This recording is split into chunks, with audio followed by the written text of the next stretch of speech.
Thank you. You may be seated.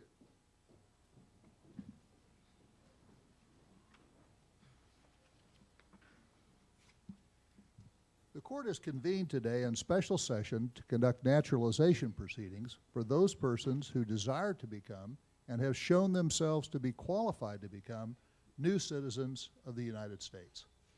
My name is John Lungstrum, and I would like to welcome all of you, the prospective new citizens, families, friends, and others who are here to participate in this absolutely wonderful occasion.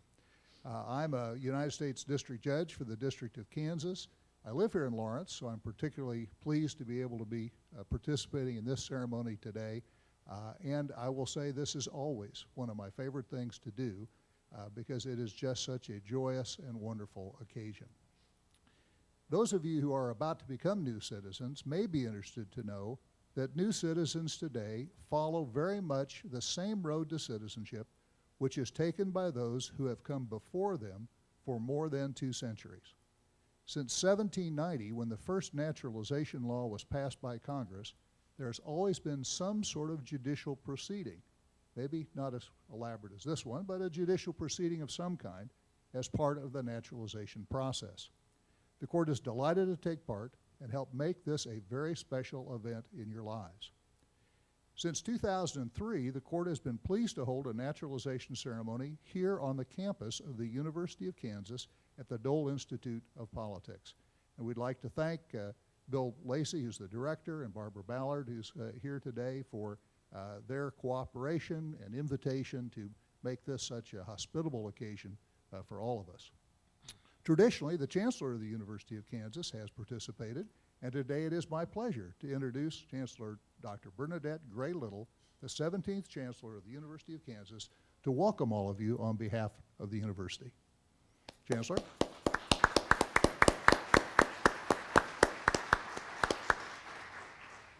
Thank you. Good morning.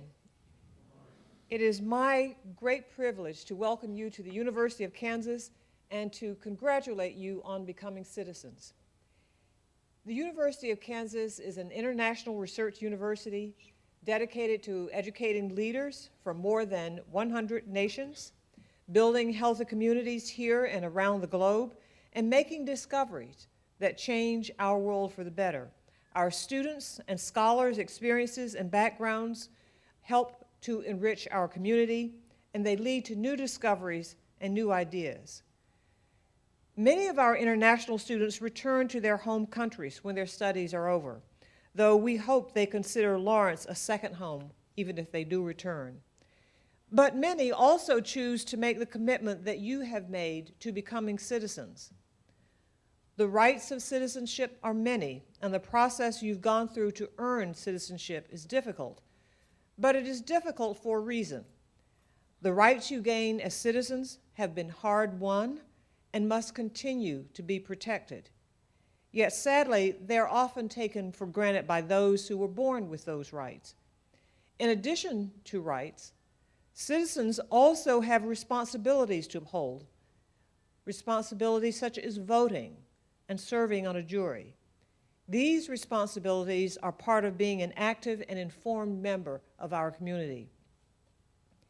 KU is dedicated to helping all citizens to be engaged citizens, and the Dole Institute of Politics is an excellent example of how to strive for that mission.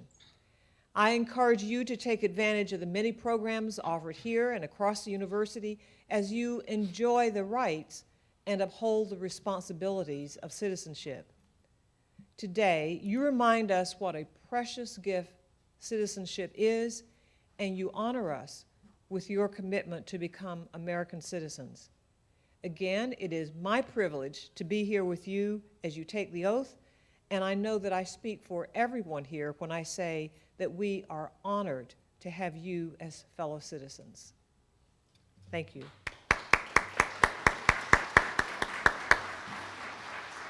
Thank you very much, Chancellor. Your participation in this event really helps make it very special for all concerned, and we know you have an extremely busy schedule, and we appreciate your time and attention to this occasion. Thank you so much. Today, as many of you may know, marks the 226th anniversary of the United States Constitution. You might say it's our country's birthday. And in 2004, President George W. Bush and the Congress of the United States designated every September 17th as Constitution Day as a way to mark that occasion. As Americans, we are rightfully proud of our Constitution. And there are many reasons why it is very appropriate that we honor it and that a particular day has been set aside for that purpose. I would like to mention one aspect of that today, which sometimes does not receive very much public attention. The United States is one of the few countries in the world that has a judicial branch that is independent of the rest of the government. Our judges are bound to follow the law and their own consciences, but are not controlled by a king, a president, or a parliament. Once a federal judge is appointed and confirmed, he or she is part of a separate branch of government established by Article 3 of the Constitution. This does not mean that judges should be arrogant or set themselves up as petty tyrants. The checks and balances of our constitutional system guard against that.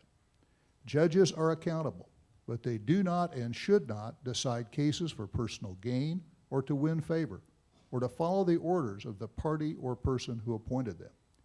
In this respect, our judicial system is the envy of the world. I am proud and humbled to be a part of that system and to honor today the Constitution which created it. I hope that you will reflect on the importance of an independent judiciary yourselves and decide that it is a source of pride for you too. With that, I would now like to introduce to you a graduate of the University of Kansas School of Law, Brian Dirksen, who also happens to be, and perhaps even more importantly, happens to be a very talented vocalist. Brian? Oh, beautiful for spacious skies, for amber waves of grain, for purple mountain majesties above the fruited plain. America, America, God shed his grace on thee, and crown thy good with brotherhood from sea to shining sea. O beautiful for pilgrim feet, whose stern impassioned stress a thoroughfare for freedom beat across the wilderness. America, America, God mend thine every flaw. Confirm thy soul in self-control, thy liberty in law. O beautiful for heroes proved in liberating strife, who more than self their country loved, and mercy more than life. America, America, may God thy gold refine, till all success be nobleness, and every gain divine. O beautiful for patriot dream that sees beyond the years, thine alabaster cities gleam, undimmed by human tears. America, America, God shed his grace on thee, and crown thy good with brotherhood from sea to shining sea.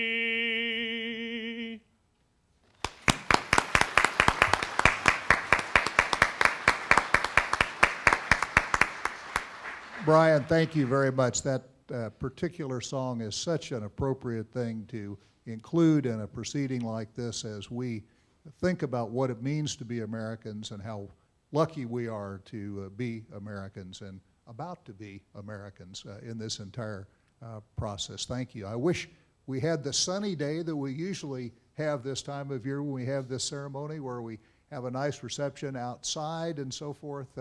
But this is Kansas, and so I guess whatever weather we get, we should expect. And we'll make it a nice proceeding in any event, with things taking place inside rather than out. With that, I'd like to introduce the naturalization examiner, Kathleen Schley, for the purpose of introducing our new citizens. You may proceed.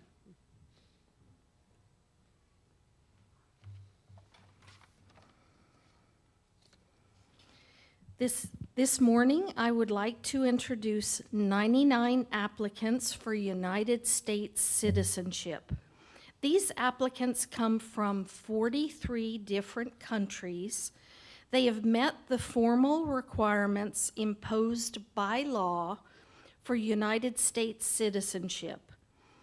Upon taking the oath of allegiance, each will have the rights, the privileges, and the responsibilities of United States citizenship. As I call your names, please stand and say the country from which you come. Hector Ernesto Magana Ortiz, El Salvador. Ramaorthy Raghava Layam Parasupilal, India. Girija Narayanan, India. Joel Camilo, Dominican Republic. No Reen, Burma. Safa Abdul Fattah al-Janabi, Iraq.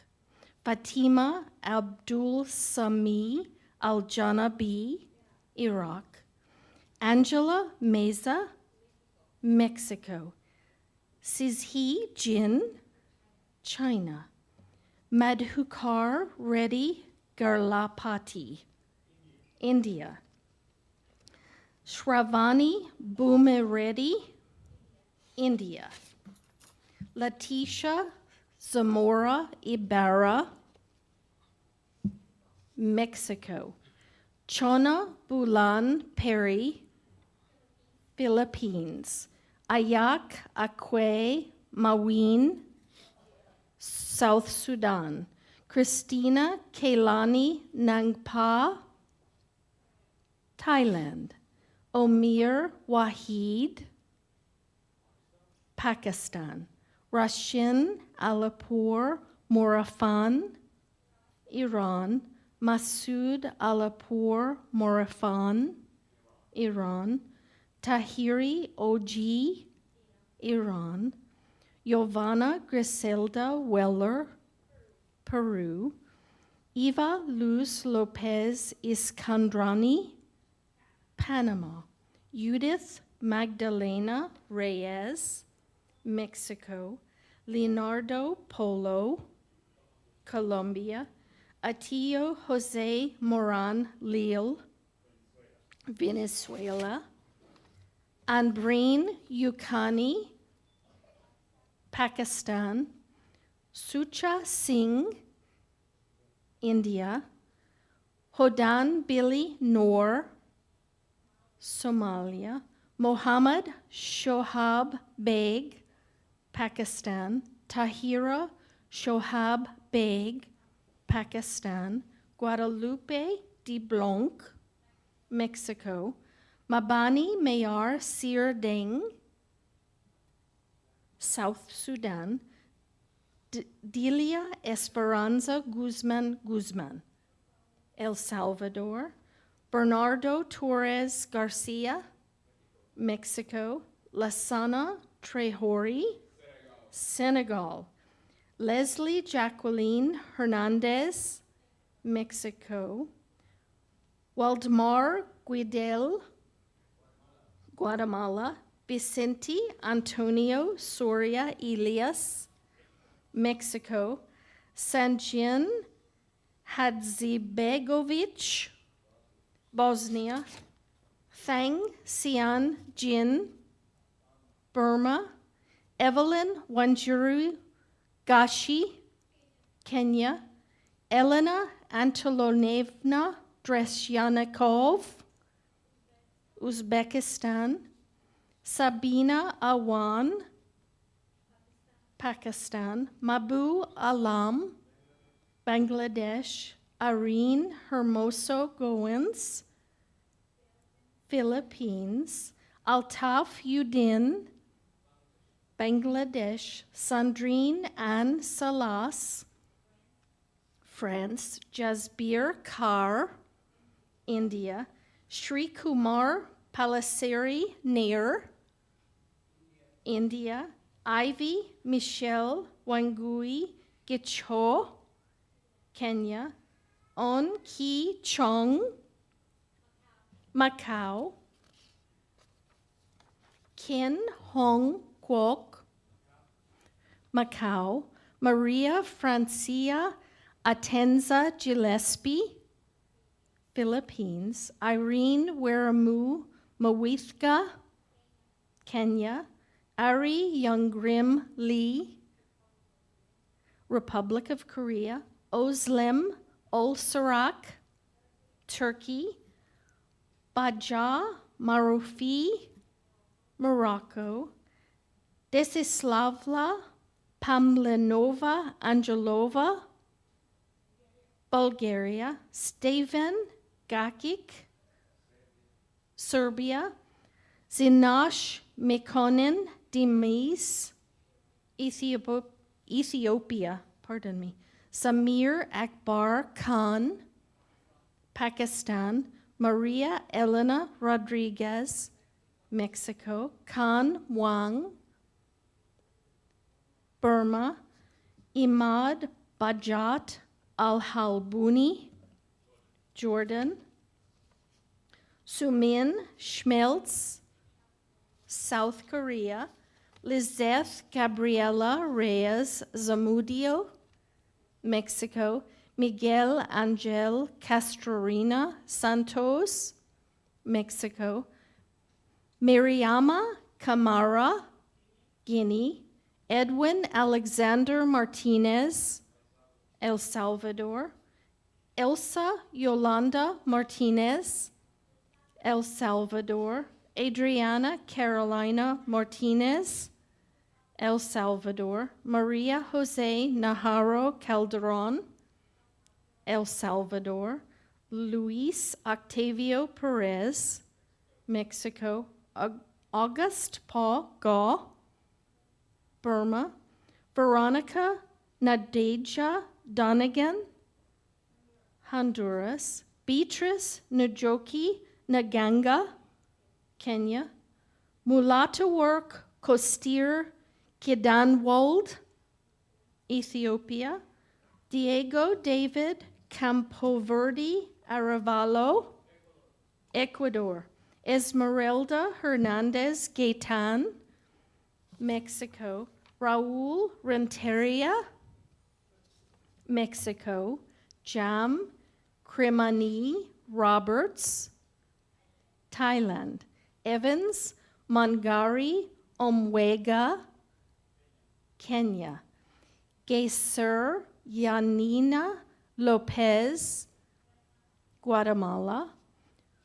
George Atwari Mekori, Kenya. Yuchan Lin, China. Tony Malik, Bosnia. Jerry Lowe, Laos. Paul Kibiwat Bewu, Kenya. Juslina Nineth Catalan, Guatemala. Hasaba Abdi, Algeria. Carlos Sandoval Saucedo, Mexico. P. Chun Yoko Beard, Taiwan. Alvaro Esteban Chavez Castillo, Costa Rica. J. Hao Chi Ting, Taiwan. Tara Gimire, Bhutan. Anna Yurayevna Otto, Ukraine. Liliana Voits, Mexico. Roxana Mary Lou Vasquez, El Salvador. Andrew Ndungu Kamande, Kenya. Tetiana Vladimirovna Kolosho, Ukraine. And this, Your Honor, is our class of applicants for this morning. At this time, the government moves that the oath of allegiance be administered to the prospective citizens of the United States and that all petitions for change of name be granted. Thank you, Ms. Schley. Those motions should be and hereby are granted. Ladies and gentlemen, you are about to take the oath of allegiance to the United States. This oath has two parts. In the first part, you will renounce your allegiance and fidelity to any foreign country, state, or sovereignty. After the oath, you will then owe all of your allegiance to the United States. In the second part of the oath, you will swear to support and defend the Constitution of the United States against all enemies, foreign and domestic. In taking this oath, you should be aware of the many freedoms and rights those who first established this country, as well as those who have come after them, wanted so desperately when they came to America. In fact, these were summed up in the Declaration of Independence and became the framework of the Constitution and its first 10 amendments, our Bill of Rights. Because we are persuaded that you agree with the principles expressed in the Constitution, and that you will keep your oath to support and defend that great instrument, we are about to bestow on you the same privileges as native-born Americans. With these thoughts in mind, you will now take the oath of a new citizen, which will be administered by Deputy Clerk of the Court, Sharon Shire. Will you all please stand and raise your right hand and repeat after me? I, and then state your name, hereby declare on oath that I absolutely and entirely renounce and abjure all allegiance to any foreign prince, potentate, state or sovereignty, of whom or which I have heretofore been a subject or citizen, that I will support and defend the Constitution and laws of the United States of America against all enemies, foreign and domestic, and that I will bear true faith and allegiance to the same, and that I will bear arms on behalf of the United States when required by law, that I will perform non-combatant service in the armed forces of the United States when required by law, and that I will perform work of national importance under civilian direction when required by law, and that I take this obligation freely and without any mental reservation or purpose of evasion. So help me God. Thank you. You may be seated.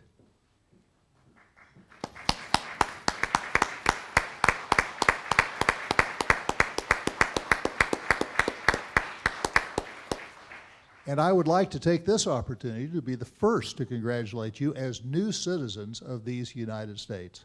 I am always awed by the many talents which you bring to this country, and I'm so pleased that you've chosen to share them with us and to become a part of us. I do know that you're aware also that your predecessors brought their talents and energy just as you have. Through dedication and adherence to the same obligations and responsibility expressed in the oath of allegiance you have taken, they molded this country into a land of freedom and liberty. You now join the citizens of this country, and through our combined efforts, I trust we might make it an even better place in which to live. We salute you, and we wish you well.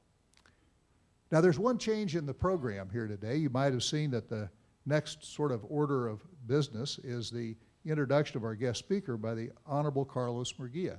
Judge Murguía is one of my colleagues on the United States District Court for the District of Kansas, and judicial business has kept him from being with us here today. So the privilege and honor to introduce our guest speaker has fallen on me, and I'm delighted to do that.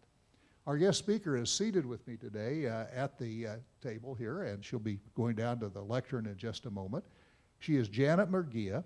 She is the President and Chief Executive Officer of the National Council of La Raza, which is the largest national Hispanic civil rights and advocacy organization in the United States. Janet is a national figure.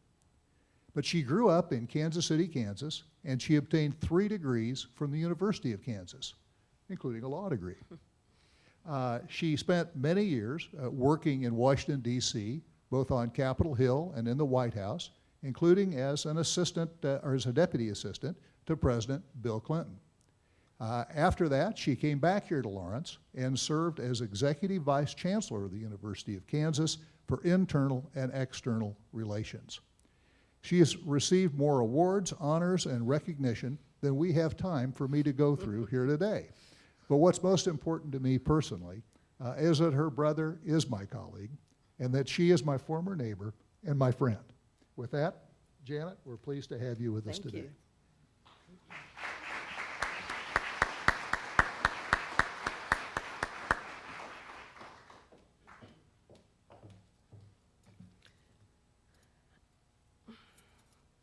Thank you. Good morning, everyone. It's such a pleasure, truly a privilege to be here with you all for such a wonderful event. I am very grateful to Judge Lungstrum for his gracious invitation to be here and to address you on this very special day. I'd just like to say that Judge Lungstrum is a well-respected and highly admired judge in our judicial system. He is a former chief judge for the Federal District Court here in Kansas, and he has established quite a distinguished record for his fairness. But he is probably most well known for the fact that he is the #1 KU Jayhawk basketball fan. And I think for me, after knowing Judge Lungstrum, if he had a chance to serve on the federal bench or on the bench of the KU Jayhawks, it would be a very tough choice. But you all are fortunate because today he is sitting here presiding over this wonderful event, and I want to offer my extreme thanks.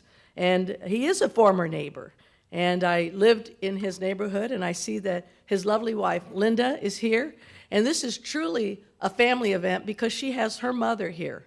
And so we are celebrating this tremendous day for you all in this incredible milestone. But it is also a day that is special to you all and your families. I also want to thank Chancellor Gray Little and the Dole Institute for inviting me to be here for the 10th anniversary of their annual naturalization ceremony. It's a special honor for me, not only as a former Vice Chancellor of KU, but also as someone who is a great admirer of Senator Dole. In fact, I remember being here at the center when it was dedicated to Senator Dole with so many distinguished guests, former presidents and leaders of the Congress.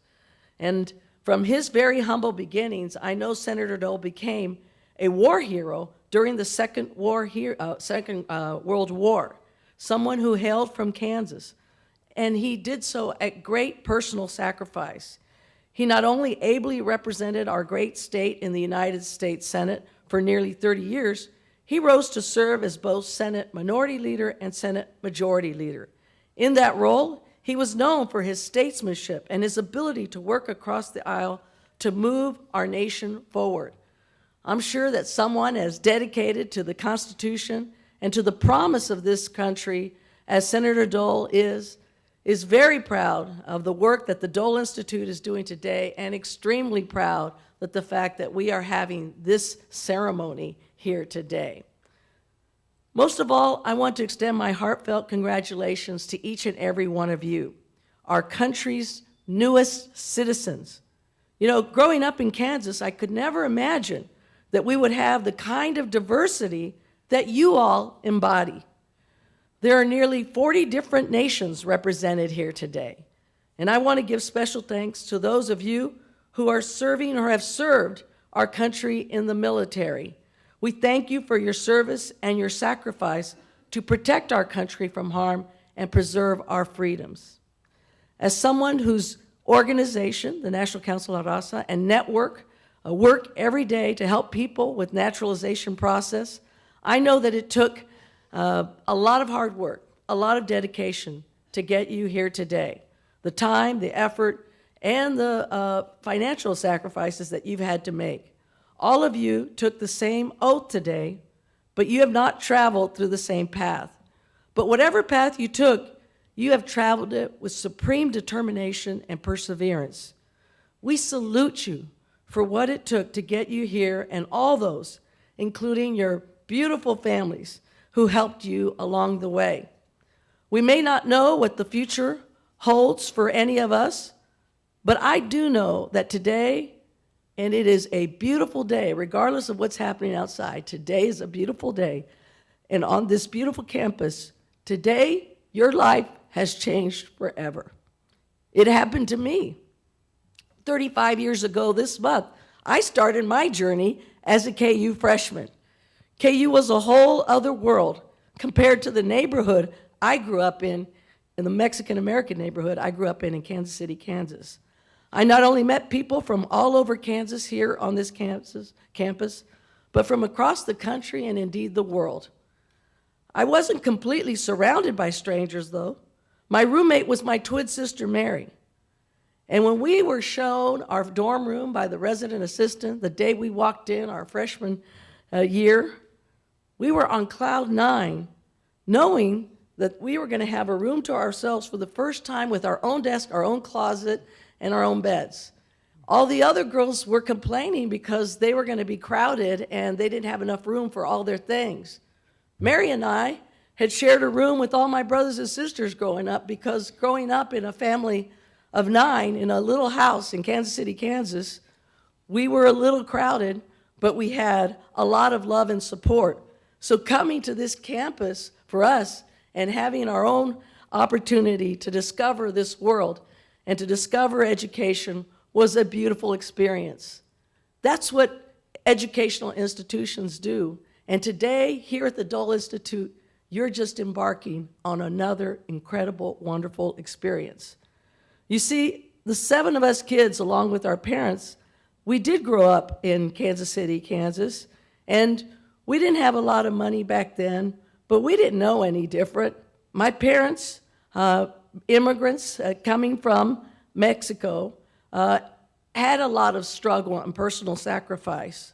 The story of the Murguía family in Kansas began when my father came to the United States in the late 40s. He was born in Oklahoma, but returned as a young boy to Mexico, where his parents were from, a small rural community in Michoacán, Mexico, called Tangancícuaro.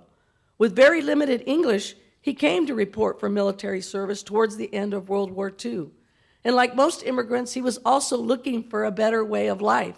He worked at several different jobs, such as at an ice plant, and then ended up working as a steel worker. Once he settled in, he sent for my mom and oldest sister, and they moved to Kansas City, Kansas. Both of my parents could be described as humble, simple, and modest people. When my mother and father were in the U.S. in the early 1950s, the contrast between their lives in Mexico and in this country was very dramatic. Growing up in rural Tangancicuaro, Mexico in the 1920s and 30s was like growing up in the rural U.S. in the late 1800s. My father rode a horse to deliver goods for the shopkeeper he worked for. My mother washed clothes and dishes in a nearby stream and ironed clothing with the kind of metal irons that needed to be placed on hot metal plates. Neither one of my parents were able to pursue a formal education. My dad had a 7th grade education, my mom a 5th grade education, while they were growing up in Mexico, due to the very difficult personal family circumstances. They lived like pioneers during those times, and really even after coming to the U.S. I remember not having a phone in our house until we were in the 8th grade. My mom washed clothes in a wringer washer with no dryer until we went off to college. And as a working class couple, it was tough. Society presented its own challenges as well. There were times when my dad was laid off from work that we had to rely on some government assistance, but somehow we got through it. In Kansas City in the 50s, when my parents went to a movie theater, they had to sit in a separate section of the theater where we were growing up. My father and some of the other Hispanics and other persons of color are often directed to use a separate bathroom at the steel plant where they worked. But my parents, they never gave up. My dad worked very hard, taking overtime whenever he could. My mom pitched in with babysitting money, but they never made a lot of money. But what my parents gave us was far more valuable than money. They believed deeply in the promise of this country, especially for me and my brothers and sisters. The values they instilled in us of family, faith, community, education, hard work, love of country, and sacrifice have always been our guide. My parents taught us how important character and self-reliance were to do what needed to be done with no complaints about life being unfair and without waiting for anyone else to do it for them. And despite my parents' own lack of formal education, education was very important for them and for their children. They recognized the power and the value of a good education. Thanks to the faith and those values, 6 of my brothers and sisters have earned post-secondary education degrees. One of them is here, my brother Alfred, who led the way here at KU with his KU degree. 4 of us went to law school. My brother Ramon was the first in our family and in our community to attend Harvard Law School. Ramon is a lawyer in private practice in Kansas City today and a civic leader. He is one of the founders of the Greater Kansas City Hispanic Scholarship Fund, now with more than $1 million endowment, and is one of the first Hispanics to serve on the Board of Trustees for one of the largest philanthropic foundations in the country, the Kellogg Foundation. And as you heard, my brother Carlos was confirmed by the U.S. Senate in 1999.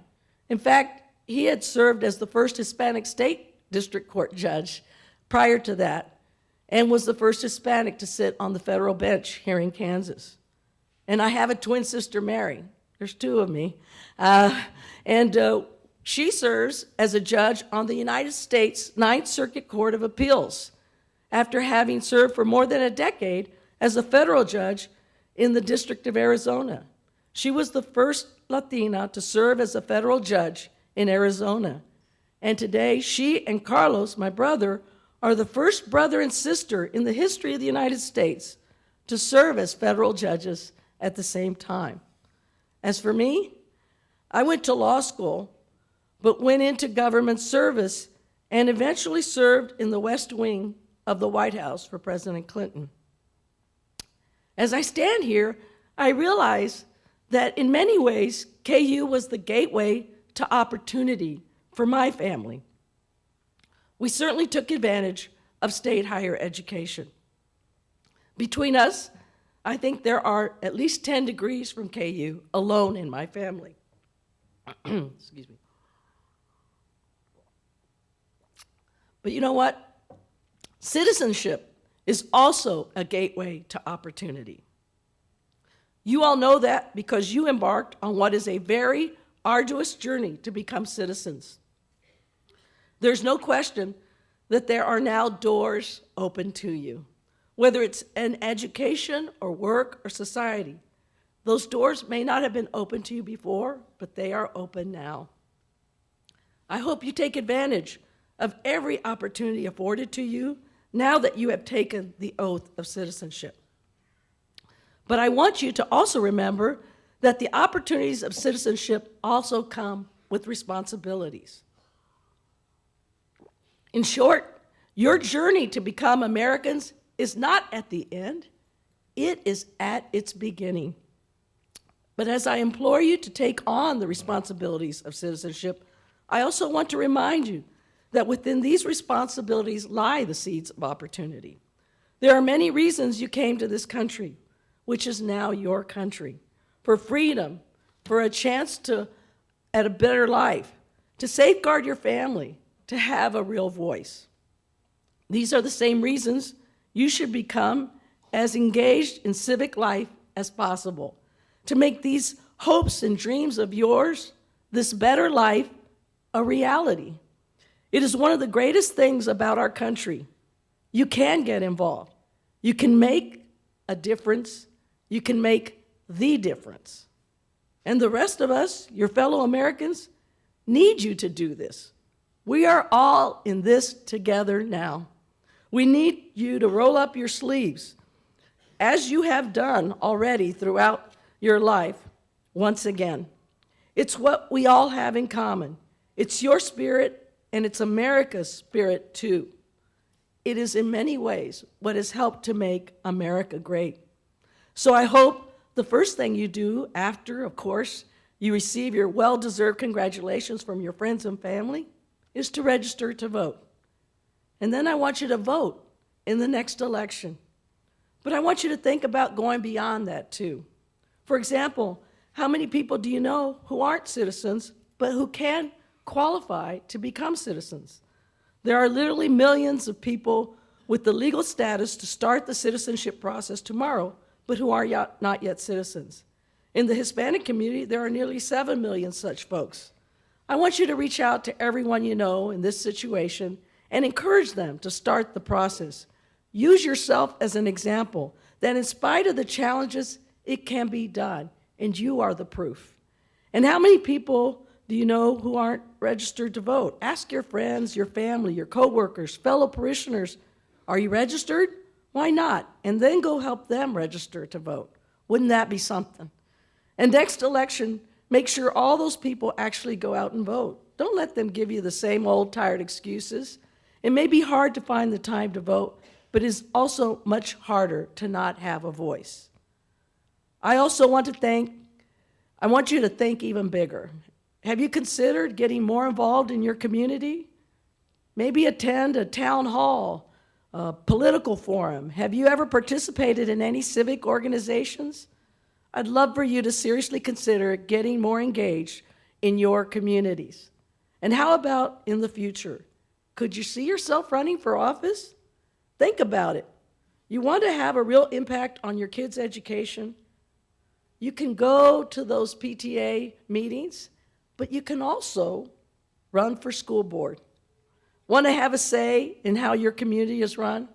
How about running for a local government office? All of these opportunities are open to you now. This is part of your journey of becoming an American.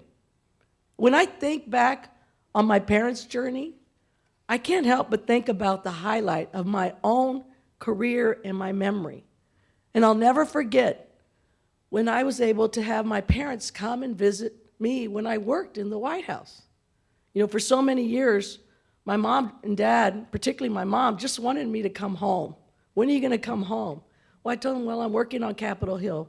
But my mom would say, sí, pero ¿cuándo vas a venir a la casa? When are you going to come home? And so I thought it might impress them if I was able to get them to actually visit the White House. And I was fortunate in that one day they did. Imagine these two humble, simple people coming in to the White House. And I was able to have them actually meet President Clinton in the Oval Office. I'll never forget that day. My parents were so in awe. They could never believe that they were actually walking into the Oval Office. my mom had tears coming down her face, and she said, ¿Cómo llegamos hasta aquí? How did we get here? And my dad was the first one, as he walked in the Oval Office, he stuck his hand out to President Clinton, and he said, thank you for giving my daughter this job, this opportunity. President Clinton put his arm on my dad's shoulder, and he said, you know what, Mr. Murguía? I hired Janet, and she walked you into this office, but you and Mrs. Murguía, you're the ones who got her here. That's the story of our American journey. That is the story of the American immigrant experience, and that is the power of the American dream. All of that is open to you today. I ask you to embrace it, to seize it, just as you already have in your contributions up to this day. But now, it's limitless what you can do and what you can achieve for you and your children. So dream big dreams and celebrate today. You are Americans, and we are proud of you. Muchísimas gracias. Thank you very, very much.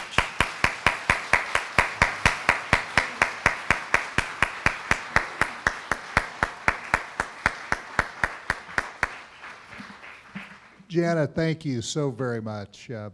The story of the Murguía family is such an inspiring story, but it is a story which I think is echoed in numerous households over the years of people who have come to this country with the desire to work hard, with the desire to embrace the principles that founded this country, and to make a better life, both economically and in their general living of life, than they might have been able to do elsewhere. And recently a world leader scoffed at the notion of American exceptionalism. And I'll tell you what makes America exceptional is that so many people have chosen, like you have today, to come and become a part of this country, of your own free will, of your desire to come and share in this wonderful journey that Janet has just described. Thank you. And that is why this country is going to continue to be a wonderful country for all of us to live in. And thanks, Janet, for reminding us of all of that. Now, there were a number of things on your chairs there that are being presented to you today, and I want to acknowledge some of the folks are on the back of your program here today, but I want to particularly recognize the Daughters of the American Revolution, the Betty Washington chapter, the Kansas Society of the Sons of the American Revolution, and the League of Women Voters of the Lawrence Douglas County chapter for all they have done and are doing in connection with this program today. With regard to the League of Women Voters, they'll be set up in the West Room here, the Simons Family Media Center, for voter registration after we're finished here. And I want to echo Janet's remarks. Please register to vote and exercise that opportunity when the time comes. We'll also have, I guess, our traditional punch and cookies will be off to my right here in the your left as you're seated in the audience at the entrance to the Dole Institute because of the weather. But please partake in that as well.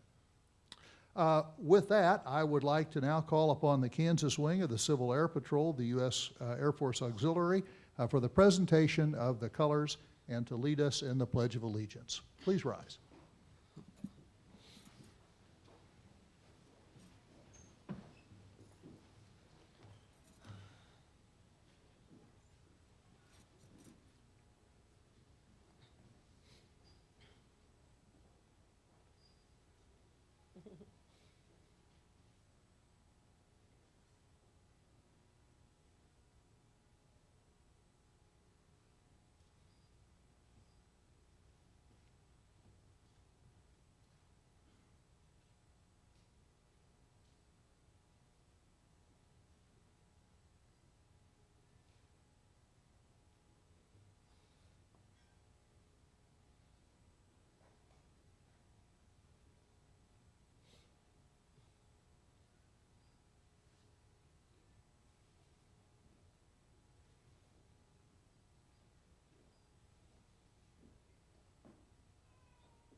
I pledge allegiance to the flag of the United States of America and to the republic for which it stands, one nation, under God, indivisible, with liberty and justice for all.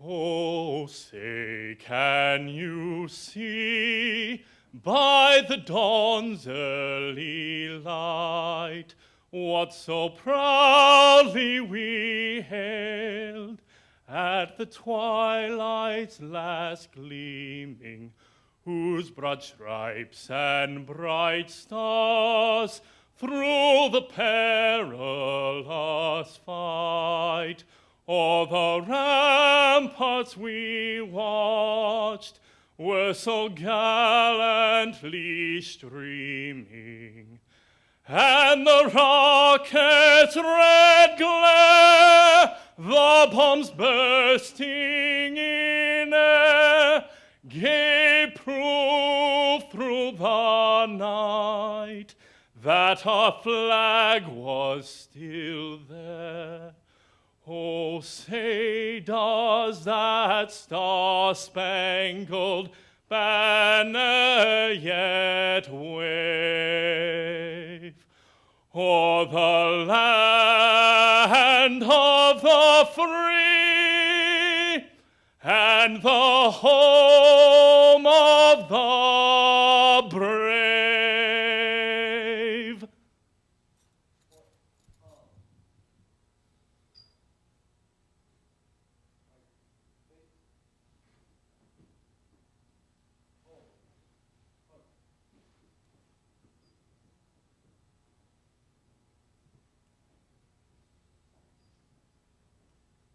You may be seated.